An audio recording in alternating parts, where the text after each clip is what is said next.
Bell's palsy is a disorder that results from the dysfunction of cranial nerve 7, the facial nerve. It involves weakness or paralysis, typically on one side of the face. The onset of the condition is rapid, usually progressing to maximum severity within 72 hours. While there can be a number of causes of facial weakness or paralysis, the cause of Bell's palsy is unknown, and diagnosis is made by ruling out other potential causes like Lyme disease, trauma, tumors, etc. In other words, Bell's palsy is only diagnosed when there is not another identifiable cause of the facial paralysis. The symptoms of Bell's palsy can vary from case to case in both form and severity, but the most common symptom is rapidly developing weakness on one side of the face. There can be a number of other symptoms that emerge from the facial nerve dysfunction as well, including drooping of the eyelid, drooping of one side of the mouth, drooling, an inability to completely close the eye, excessive tearing and pain in the eye, facial pain, loss of taste, hypersensitivity to sound on the affected side, and other symptoms depending on the case.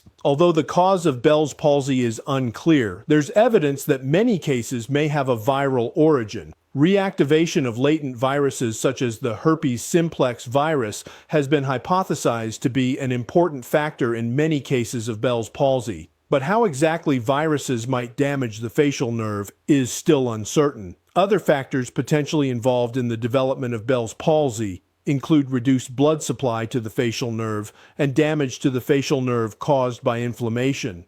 Most cases of Bell's palsy start to improve without any medical intervention within a few weeks and recover completely within 3 to 4 months. Less commonly, symptoms may last longer, never completely disappear or fade away and then reoccur. Comment yes if you're interested and share this video if you found it helpful.